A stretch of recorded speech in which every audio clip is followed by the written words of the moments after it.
Capítulo 6. Política de cartera para el inversor emprendedor. Método negativo.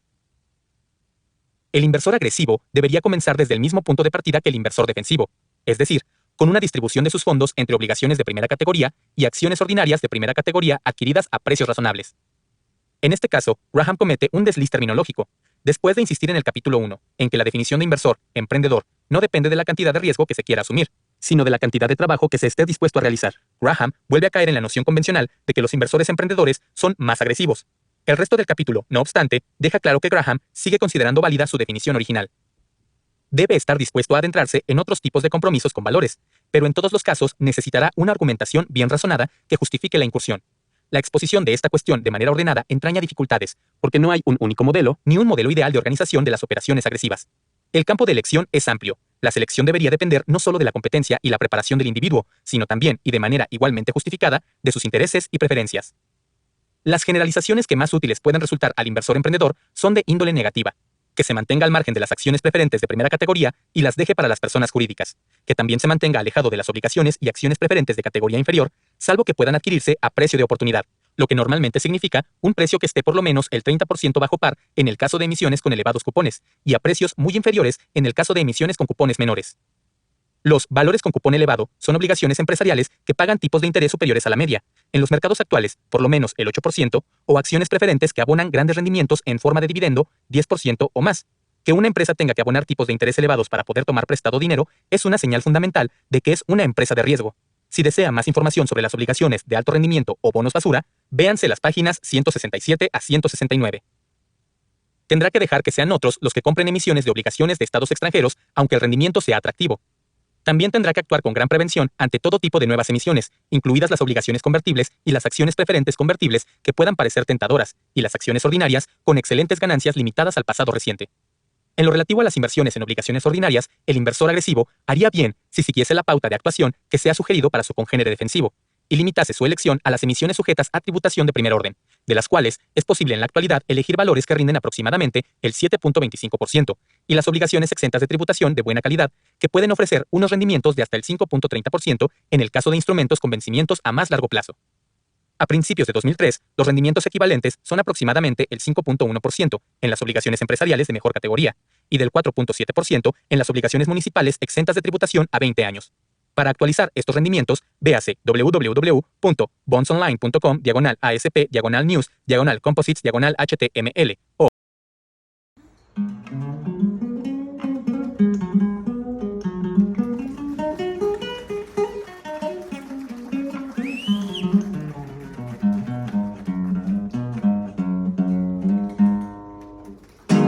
www.bloomberg.com/markets/rates.html y www.bloomberg.com/markets/PSAMUNI.html. Acciones preferentes y obligaciones de segunda categoría. Teniendo en cuenta que a finales de 1971 es posible encontrar obligaciones empresariales de primera categoría que ofrecen un rendimiento del 7.25% o incluso más, no tendría mucho sentido comprar emisiones de segunda categoría simplemente por el mayor rendimiento que ofrecen.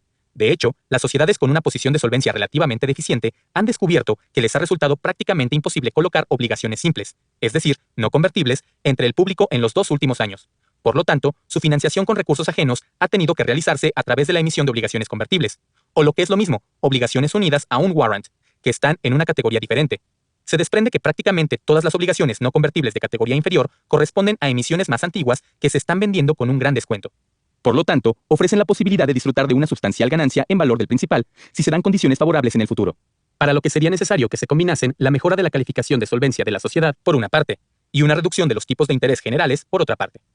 No obstante, incluso en la cuestión de los descuentos de precio y la concomitante oportunidad de conseguir beneficios gracias al principal, las obligaciones de segunda categoría compiten con mejores instrumentos. Algunas de las obligaciones firmemente arraigadas con tipos de cupón a la antigua usanza, 2.5% a 4%, se vendían aproximadamente por 50 centavos por dólar nominal en 1970. Se pueden mencionar los siguientes ejemplos: American Telephone and Telegraph, 2.625%, con vencimiento en 1986, cotizaba a 51. Hutchison Topeka y Santa Fe RR, 4%, con vencimiento en 1995, cotizaba a 51. McGraw-Hill, 3.875%, con vencimiento en 1992, cotizaba a 50.5. Por lo tanto, en las condiciones imperantes a finales de 1971, los inversores emprendedores pueden obtener de obligaciones de buena categoría que se venden con grandes descuentos todo lo que deberían desear razonablemente, tanto desde el punto de vista de la rentabilidad como de las posibilidades de revalorización. A lo largo de este libro nos referimos a la posibilidad de que cualquier situación de mercado bien definida y prolongada que se haya dado en el pasado se pueda volver a repetir en el futuro. Por lo tanto, deberíamos tener en cuenta qué políticas deberían elegir los inversores agresivos en el terreno de las obligaciones, si los precios y los rendimientos de las emisiones de mejor categoría volviesen a la situación que anteriormente se consideraba normal. Por este motivo, volveremos a reimprimir las observaciones que sobre esta cuestión realizamos en la edición de 1965, cuando las obligaciones de mejor categoría rendían únicamente el 4.5%. En este momento, deberíamos hacer alguna indicación sobre las emisiones de segunda categoría que se pueden encontrar con facilidad y que arrojan rentabilidades de hasta el 8% o más. La principal diferencia entre las obligaciones de primera categoría y las de segunda categoría suele darse en el número de veces que los gastos por intereses están cubiertos por los beneficios. Por ejemplo, a principios de 1964, las obligaciones remunerables con cargo a ingresos de Chicago, Milwaukee, St. Paul and Pacific, al 5% que cotizaban a 68, arrojaban un rendimiento del 7.35%. Sin embargo, los gastos totales por intereses de la autopista, antes de impuestos de sociedades, únicamente se cubrieron 1.5 veces en 1963, en comparación con nuestros requisitos de que estén cubiertos 5 veces en el caso de una emisión de ferrocarril bien protegida. Muchos inversores adquieren títulos de este tipo porque necesitan renta y no pueden conformarse con la rentabilidad más escasa ofrecida por las emisiones de mejor categoría. La experiencia indica claramente que es poco sensato comprar una obligación o una acción preferente que carece de una adecuada seguridad simplemente porque su rendimiento es atractivo. Si desea un ejemplo reciente que refuerza dolorosamente la observación de Graham, escúchese la página 168 más adelante. En este caso, la palabra simplemente quiere decir que la emisión no está cotizando con un gran descuento, y por lo tanto, no ofrece la oportunidad de obtener una sustancial ganancia gracias al valor del principal. Cuando estos títulos se adquieren a precio íntegro, es decir, no muchos puntos por debajo del 100, los precios de las obligaciones cotizan en porcentajes del valor a la par, o 100. Una obligación cuyo precio sea 85 se estará vendiendo al 85% del valor de su principal. Una obligación ofrecida inicialmente por $10,000, que en la actualidad se estuviese vendiendo a 85, costaría $8,500. Cuando las obligaciones se venden por debajo de 100, se denominan obligaciones con descuento. Por encima de 100, se convierten en obligaciones con prima. Hay muchas probabilidades de que en algún momento futuro el tenedor tenga que sufrir unas cotizaciones muy inferiores. Cuando llega una mala racha, ya sea de actividad de la empresa o de mercado, las emisiones de este tipo suelen ser muy dadas a sufrir grandes caídas. Frecuentemente, se suspenden los pagos de intereses o dividendos, o por lo menos se ven en peligro, y en muchas ocasiones se producen marcadas caídas de los precios aun cuando los resultados de explotación no sean tan malos. Como ilustración específica de esta característica de los títulos senior de segunda calidad, resumamos el comportamiento seguido por la cotización de un grupo de 10 obligaciones remunerables con ingresos de empresas de ferrocarril en 1946 a 1947. El grupo está compuesto por todas aquellas que cotizaron a 96 o más en 1946, con precios máximos que de media alcanzaron 102.5. Al año siguiente, el grupo había registrado unos precios mínimos que en promedio alcanzaban únicamente el 68, lo que supone una pérdida de un tercio de valor de mercado en un periodo de tiempo muy reducido. Sorprendentemente, los ferrocarriles del país estaban consiguiendo en 1947 unas ganancias muy superiores a las obtenidas en 1946. Por lo tanto, la drástica reducción de la cotización fue en contra de la situación en la que se encontraba la actividad de estas empresas, y fue en realidad un reflejo del ambiente de liquidación que imperaba en el mercado general. No obstante, se debe señalar que la caída de valor de estas obligaciones remunerables con ingresos fue proporcionalmente mayor que la de las acciones ordinarias de la lista industrial de Dow Jones, aproximadamente el 23%. Evidentemente, el comprador de este tipo de obligaciones a un coste superior a 100 no podría haber contado con participar en cualquier ulterior crecimiento en el mercado de valores. El único rasgo atractivo era el rendimiento por intereses, que de media alcanzaba el 4.25%, en comparación con el 2.50% de las obligaciones de primera categoría, lo que supone una ventaja de 1.75% en ingresos anuales. No obstante, lo que se produjo a continuación puso de manifiesto con demasiada rapidez y de manera absolutamente explícita que, a cambio de la pequeña ventaja en renta anual, el comprador de estas obligaciones de segunda categoría se estaba arriesgando a sufrir la pérdida de una parte sustancial de su principal. El ejemplo anterior nos permite exponer lo que opinamos sobre la falacia popular que suele recibir la denominación de inversión para empresarios. Esto supone la adquisición de un título que muestre un rendimiento mayor que el que se puede obtener con una emisión de primera categoría y que entraña un riesgo concomitantemente superior. Es un mal negocio aceptar la posibilidad reconocida de sufrir una pérdida de principal a cambio de un mero 1 o 2% de renta anual adicional. Si está dispuesto a asumir ciertos riesgos, debería estar seguro de que puede conseguir un beneficio realmente importante con el valor del principal en caso de que todo salga bien. Por lo tanto, una obligación de segunda categoría con un interés del 5.5 o del 6% que se venda a la par es prácticamente siempre una mala adquisición. Esos mismos títulos a 70 podrían resultar más adecuados, y si tiene paciencia, probablemente podrá adquirirlos a ese nivel. Las obligaciones de segunda categoría y las acciones preferentes tienen dos atributos contradictorios que el inversor inteligente debe tener claramente presentes. Prácticamente todas sufren graves retrocesos cuando la situación del mercado es negativa. Por otra parte, una gran parte de ellas recuperan su posición cuando vuelven las condiciones favorables, y estas, en última instancia, acaban saliendo bien. Esto es cierto incluso en el caso de las acciones preferentes, cuando se trata de obligaciones con derecho a acumular los dividendos no desembolsados, que no han pagado dividendos durante muchos años. Hubo un número de títulos de ese tipo a principios de la década de 1940, como consecuencia del periodo de Gran Depresión de la década de 1930. Durante el periodo de crecimiento explosivo de la posguerra, 1945 a 1947, muchas de estas grandes acumulaciones fueron pagadas en metálico o con nuevos títulos, y en muchos casos también se atendió al pago del principal. Como resultado, las personas que unos cuantos años antes habían comprado estos títulos desfavorecidos a precios muy bajos obtuvieron grandes beneficios. Bien podría darse el caso de que, en términos contables generales, los mayores rendimientos que se pueden obtener con las emisiones senior de segunda categoría hayan compensado las pérdidas de principal que eran irrecuperables. En otras palabras, un inversor que haya comprado todos esos títulos a sus precios ofrecidos podría haber tenido unos resultados similares, a largo plazo, a los de una persona que se hubiese limitado a títulos de primera categoría. Tampoco puede descartarse que sus resultados hubiesen sido aún mejores. No obstante, a efectos prácticos, esta cuestión es básicamente irrelevante. Sea cual sea el resultado, el comprador de títulos de segunda categoría que haya pagado el precio íntegro estará preocupado e incómodo cuando la cotización de los títulos se venga abajo. Además, no podrá adquirir un número suficiente de títulos que le permita garantizarse un resultado medio, y tampoco estará en condiciones de reservar una parte de sus mayores ingresos para compensar o amortizar las pérdidas de principal que acaben siendo permanentes. Por último, es una mera cuestión de sentido común abstenerse de comprar títulos a una cotización de más o menos 100. Si la experiencia histórica indica que se pueden comprar probablemente a 70 o menos en el siguiente periodo de debilidad que atraviese el mercado. Obligaciones de países extranjeros. Todos los inversores que tengan un poco de experiencia, por pequeña que ésta sea, saben que las obligaciones extranjeras en conjunto se han granjeado fama de ser un mal instrumento de inversión desde 1914. Esto era inevitable si se tiene en cuenta que desde esa época ha habido 2 guerras mundiales y una depresión mundial en el ínterin de una profundidad nunca conocida. Sin embargo, cada pocos años las condiciones de mercado son suficientemente favorables para hacer posible la venta de algunos nuevos instrumentos extranjeros a un precio cercano a la par. Este fenómeno es muy revelador de la forma de pensar de la mente del inversor medio, y no solo en el campo de las obligaciones. No tenemos ningún motivo concreto para preocuparnos por los futuros resultados que acumulen las obligaciones extranjeras bien consideradas, como por ejemplo las de Australia o Noruega. Sin embargo, lo que sí sabemos es que en caso de que o cuando aparezcan problemas, el propietario de obligaciones extranjeras no tendrá ningún medio legal ni de otro tipo de hacer valer sus derechos. Quienes compraron obligaciones de la República de Cuba al 4.5% a una cotización de hasta 117 en 1953, tuvieron que sufrir el impago de sus intereses y después tuvieron que venderlas a cotizaciones tan bajas como 20 centavos por dólar en 1963. La lista de obligaciones de la Bolsa de Nueva York de aquel año también incluía obligaciones del Congo belga al 5.25%, que cotizaban a 36, obligaciones de Grecia al 7%, que cotizaban a 30, y diferentes emisiones de obligaciones de Polonia con cotizaciones que llegaban hasta un mínimo de 7. ¿Cuántos lectores tienen alguna idea sobre las repetidas vicisitudes de las obligaciones al 8% de Checoslovaquia desde que se ofrecieron por primera vez en Estados Unidos en 1922 a 96.5? Su cotización subió a 112 en 1928. Se redujo a 67.75 en 1932. Se recuperó hasta 110 en 1936. Se vino abajo a 6 en 1939. Se recuperó increíblemente a 117 en 1946. Se desplomó rápidamente a 35 en 1948. Y se ha vendido a cotizaciones tan bajas como 8 en 1970. Hace años se formuló una especie de argumentación que justificaba la adquisición de obligaciones extranjeras en Estados Unidos basada en el motivo de que una nación acreedora tan rica como la nuestra está moralmente obligada a prestar dinero al extranjero. El tiempo, ese elemento indispensable para poder saborear fría la venganza, ha traído a Estados Unidos su propio problema peliagudo de balanza de pagos, parte del cual es atribuible a la adquisición a gran escala de obligaciones extranjeras por parte de los inversores estadounidenses que trataban de conseguir una pequeña ventaja de rendimiento. Durante muchos años del pasado, hemos puesto en tela de juicio la supuesta atracción de tales inversiones desde el punto de vista del comprador.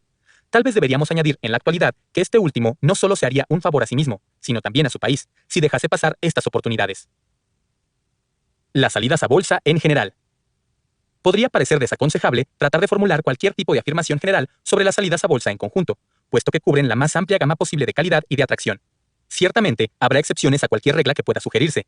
Nuestra única recomendación es que todos los inversores deberían mostrarse muy cautos ante las ofertas públicas iniciales, lo que significa simplemente que tales ofertas deben ser objeto de un cuidadoso examen y de pruebas extraordinariamente severas antes de decidir qué interesa su adquisición.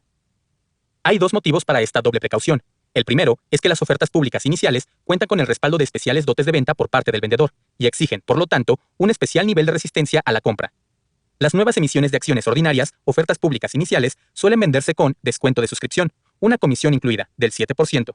En contraste, la comisión del comprador por las acciones antiguas suele ser inferior al 4%. Siempre que Wall Street gana aproximadamente el doble por vender algo nuevo que por vender algo antiguo, lo nuevo recibirá el mayor esfuerzo de venta. El segundo es que la mayor parte de estas salidas a bolsa tienen lugar en condiciones favorables de mercado, lo que significa condiciones favorables para el vendedor y, por lo tanto, menos favorables para el comprador. Recientemente, los profesores de finanzas Owen Lamont de la Universidad de Chicago y Paul Scholes de la Universidad de Notre Dame han demostrado que las organizaciones optan por ofrecer nuevas acciones al público cuando el mercado de valores está cerca de un punto máximo. Si desea una exposición técnica de estas cuestiones, véase la obra de Lamont, Evaluating Value Weighting, Corporate Events and Market Timing, y la de Schultz, Pseudo Market Timing and the Long Run Performance of IPOs, en http://papers.ssrn.com. El efecto de estas consideraciones va siendo cada vez más importante a medida que descendemos por la escala, comenzando con las obligaciones de máxima calidad, pasando por los títulos senior de segunda categoría, hasta que llegamos a la colocación de acciones ordinarias en la parte inferior de la escala jerárquica. En el pasado, se han financiado cuantiosas cantidades mediante una técnica que consistía en reembolsar las obligaciones existentes a su precio de rescate, sustituyéndolas después por unas nuevas emisiones que abonaban un cupón inferior. La mayor parte de esta actividad se llevaba a cabo en la categoría de las obligaciones de máxima calidad y de acciones preferentes. Los compradores solían ser, principalmente, grandes instituciones financieras, sobradamente cualificadas para proteger sus intereses. Por lo tanto, los precios de estas ofertas estaban cuidadosamente determinados para cubrir el precio de salida de emisiones comparables, y la destreza de los vendedores influía poco en el resultado. A medida que los tipos de interés se iban reduciendo más y más, los compradores acababan pagando un precio excesivamente elevado por estas emisiones, y buena parte de ellas acabaron sufriendo grandes declives en el mercado. Este es uno de los rasgos característicos de la tendencia a colocar nuevas emisiones cuando las condiciones son más favorables para el emisor. No obstante, en el caso de las emisiones de títulos de primera categoría, las consecuencias negativas para el comprador serán desagradables, pero no llegarán a ser graves. La situación resulta ser algo diferente cuando estudiamos las acciones preferentes y las obligaciones de menor categoría que se vendieron durante los periodos 1945 a 1946 y 1960 a 1961. En estos casos, el efecto del esfuerzo de venta es más aparente, porque la mayor parte de estos títulos se colocaron probablemente entre inversores individuales e inexpertos. Un rasgo característico de estas ofertas es que no ofrecían una imagen adecuada si se juzgaban con arreglo al resultado de las empresas estudiado durante un número suficiente de años. Su apariencia era de suficiente seguridad, en la mayor parte de los casos, siempre y cuando se pudiese dar por supuesto que los recientes beneficios se iban a poder mantener sin serios contratiempos. Los bancos de inversión que colocaron estas emisiones probablemente aceptaron esta hipótesis, y sus vendedores tuvieron pocas dificultades para persuadirse a sí mismos y a sus clientes de que tal iba a ser el caso. No obstante, fue una forma poco sensata de abordar una operación de inversión que probablemente acabó resultando muy costosa. Los periodos alcistas de mercado normalmente se caracterizan por el hecho de que un gran número de sociedades no cotizadas deciden salir a bolsa con acciones cotizadas. Esto fue lo que sucedió en 1945 a 46, y nuevamente a partir de 1960. El proceso posteriormente alcanzó proporciones extraordinarias, hasta que concluyó con un cierre catastrófico en mayo de 1962. Después del tradicional periodo de enfriamiento y recuperación, que duró varios años, toda la tragicomedia volvió a repetirse paso por paso en 1967 a 1969. En los 2 años que van de junio de 1960 a mayo de 1962, más de 850 empresas vendieron sus acciones al público por primera vez, una media de una por día. A finales de 1967, el mercado de las ofertas iniciales de acciones se volvió a calentar. En 1969, comenzaron su existencia una asombrosa cifra de 781 nuevas acciones. Ese exceso de oferta ayudó a crear los periodos bajistas de mercado de 1969 y 1973 a 1974. En 1974, el mercado de ofertas públicas iniciales estaba tan muerto que únicamente salieron a cotización 9 empresas en todo el año. 1975 fue testigo del nacimiento de únicamente 14 acciones cotizadas. Esa insuficiente oferta, a su vez, ayudó a potenciar el periodo alcista de mercado de la década de 1980, cuando aproximadamente 4.000 nuevas cotizaciones inundaron el mercado, ayudando a desencadenar el exceso de entusiasmo que condujo al crash de 1987. Entonces, el péndulo osciló en la otra dirección, cuando las ofertas públicas iniciales desaparecieron de escena en 1988 a 1990. Esa escasez contribuyó al periodo alcista de mercado de la década de 1990. Y con la exactitud de un reloj suizo, Wall Street retomó su trabajo de sacar a cotización nuevas empresas, lanzando cerca de 5.000 ofertas públicas iniciales. Posteriormente, después del estallido de la burbuja en el año 2000, solo se produjeron 88 ofertas públicas iniciales en 2001, la menor cifra anual desde 1979. En todos los casos, el público ha salido escaldado de las ofertas públicas iniciales. Se ha mantenido alejado de ellas durante un mínimo de 2 años, pero siempre ha vuelto para recibir un nuevo escarmiento. Desde que existen los mercados de valores, los inversores han atravesado estos ciclos maníaco-depresivos. En la primera fiebre de ofertas públicas iniciales que tuvo lugar en Estados Unidos, allá por 1825, se dice que un hombre fue aplastado por la estampida de especuladores que trataban de comprar acciones del nuevo Bank of Southwark. Los compradores más acaudalados contrataron a matones para que se abriesen paso a puñetazos hasta los primeros puestos de la cola.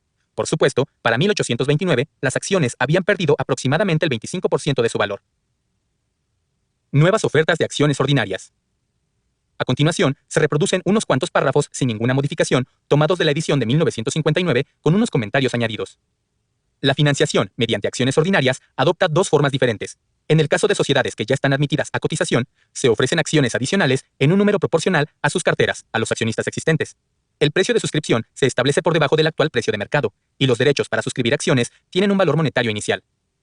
En estas líneas, Graham está describiendo las ofertas de derechos de suscripción, en las que se solicita a los inversores que ya poseen acciones que aporten más dinero para mantener la misma participación proporcional en la empresa. Esta forma de financiación, que sigue siendo de uso generalizado en Europa, prácticamente ha desaparecido en Estados Unidos, salvo en el caso de los fondos de inversión cerrados. La venta de nuevas acciones prácticamente siempre está suscrita por uno o más bancos de inversión, aunque existe la esperanza y la expectativa general de que la totalidad de las nuevas acciones sean suscritas mediante el ejercicio de los derechos de suscripción. Por lo tanto, la venta de acciones ordinarias adicionales de sociedades admitidas a cotización, por lo general, no requiere un esfuerzo activo de venta por parte de las firmas que distribuyen estos títulos. El segundo tipo es la colocación pública de acciones ordinarias de lo que hasta ese momento eran sociedades cuyas acciones no cotizaban en bolsa. La mayor parte de estas acciones se venden por cuenta de los titulares de las participaciones de control, con el objetivo de poder allegar fondos en una situación favorable de mercado y diversificar sus propias finanzas. Cuando se captan nuevas cantidades de dinero para la actividad de la empresa, frecuentemente ese dinero se obtiene por medio de la venta de acciones preferentes, como se ha indicado anteriormente. Esta actividad sigue un patrón bien definido, que por la propia naturaleza de los mercados de valores debe generar muchas pérdidas y decepciones al público en general. Los peligros surgen como consecuencia del carácter de las empresas que obtienen financiación por estos medios y de las condiciones de mercado que hacen posible la financiación. En la primera parte del siglo XX, una gran proporción de las principales sociedades estadounidenses fueron admitidas a cotización en bolsa. A medida que pasó el tiempo, el número de empresas de primer orden que cotizaban fue disminuyendo firmemente. Por lo tanto, las colocaciones en bolsa se han concentrado a medida que pasaba el tiempo cada vez más en empresas relativamente pequeñas.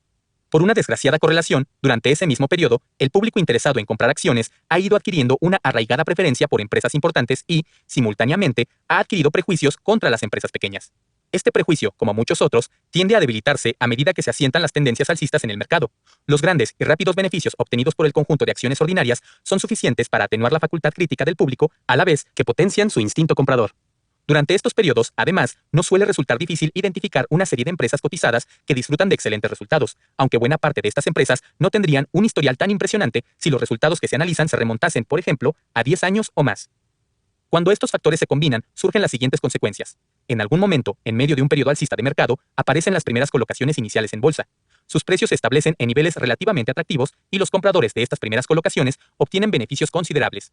A medida que prosigue la subida del mercado, esta forma de financiación se hace cada vez más frecuente. La calidad de las sociedades que van saliendo a bolsa se deteriora cada vez más. Los precios que se solicitan y que se obtienen se aproximan mucho a niveles exorbitantes. Una señal bastante fiable de que se aproxima el final de un periodo alcista es el hecho de que las acciones ordinarias recién colocadas de sociedades pequeñas y desconocidas flotan en el mercado a niveles algo superiores al imperante, para muchas empresas de medianas dimensiones con un prolongado historial de mercado. Debería añadirse que muy poca de esta actividad de financiación mediante acciones ordinarias suele ser llevada a cabo por bancos de inversión de gran tamaño y de buena reputación. En la época de Graham, los bancos de inversión más prestigiosos solían mantenerse alejados de las operaciones de ofertas públicas iniciales, que estaban consideradas como una indigna actividad de aprovechamiento de la ignorancia de los inversores. En el apogeo de la fiebre de salidas a bolsa de finales de 1999 y principios de 2000, sin embargo, los principales bancos de inversión de Wall Street se lanzaron de lleno. Las venerables firmas se desprendieron de su tradicional prudencia y se comportaron como luchadores de barro borrachos, lanzándose ansiosamente a encajar acciones ridículamente sobrevaloradas entre un público desesperadamente deseoso de apoderarse de ellas. La descripción realizada por Graham de la forma de operar de las ofertas públicas iniciales es un clásico que debería ser de lectura obligatoria en las clases de ética de la banca de inversión, si las hubiese. La insensatez del público y la disposición de las organizaciones vendedoras a vender todo aquello que se pueda vender, obteniendo beneficio únicamente, pueden tener un resultado: el colapso del precio. En muchos casos, estas ofertas iniciales pierden el 75% o más de su precio de oferta. La situación se agrava por el anteriormente mencionado hecho de que, en última instancia, el público tiene una aversión real a ese tipo precisamente de pequeñas emisiones que tan ansiosamente adquieren en los momentos de despreocupación. Muchas de estas emisiones caen, proporcionalmente, tan por debajo de su verdadero valor como anteriormente se vendían por encima de él. Un requisito elemental del inversor inteligente es la capacidad de resistirse a las argucias de los vendedores que les ofrecen títulos de ofertas públicas iniciales durante etapas alcistas del mercado, aunque se puedan encontrar una o dos de estas ofertas que puedan superar exigentes pruebas de calidad y valor. Probablemente es una mala política participar en este tipo de actividad. Por supuesto, el vendedor señalará que muchas de estas nuevas ofertas han disfrutado de importantes subidas de mercado, incluidas algunas alzas espectaculares en el día en el que salen a bolsa. No obstante, todo ello forma parte de la atmósfera especulativa. Es dinero fácil. Tendrá mucha suerte si acaba perdiendo solo el doble del dinero que sea capaz de ganar inicialmente con estas operaciones. Algunas de estas colocaciones pueden acabar siendo excelentes compras, unos cuantos años después, cuando nadie las quiera y se puedan obtener por una pequeña fracción de su verdadero valor. En la edición de 1965, continuamos nuestra exposición sobre esta materia de la siguiente forma. Aunque los aspectos más generales del comportamiento del mercado de valores desde 1949 no se han prestado muy bien a un análisis basado en una prolongada experiencia, la evolución de las colocaciones de nuevas acciones en el mercado ha seguido exactamente el curso que cabía esperar en función de la historia. Es dudoso que en el pasado se hayan realizado tantas ofertas iniciales de una calidad tan baja y con unas caídas de precio tan extremas como las que se están produciendo en 1960 a 1962. La capacidad del mercado de valores en su conjunto para desentenderse rápidamente de ese desastre es, indiscutiblemente, un fenómeno extraordinario, que nos hace retomar los recuerdos largo tiempo enterrados de la similar invulnerabilidad que mostró ante el colapso inmobiliario que sufrió Florida en 1925. ¿Debe producirse una recaída en la locura de las ofertas públicas iniciales antes de que el actual periodo alcista de mercado alcance su cierre definitivo? ¿Quién lo sabe? No obstante, lo que sí sabemos es que un inversor inteligente no se olvidará de lo que ha ocurrido en 1962 y dejará que sean otros los que disfruten del siguiente lote de rápidos beneficios en esta área, y que sean otros, en consecuencia, los que sufran las posteriores pérdidas desastrosas. En la edición de 1965, tras estos párrafos mencionábamos un horrible ejemplo, literalmente, la venta de acciones de Aetna Maintenance Co. a $9 en noviembre de 1961. Siguiendo un comportamiento típico, las acciones subieron rápidamente hasta $15.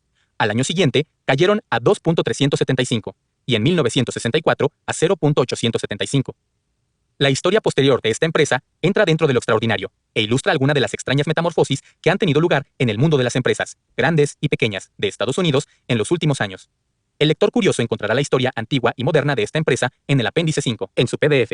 No resulta en absoluto difícil ofrecer ejemplos aún más espantosos tomados de la versión más reciente de la misma vieja historia de siempre, que cubren los años 1967 a 1970.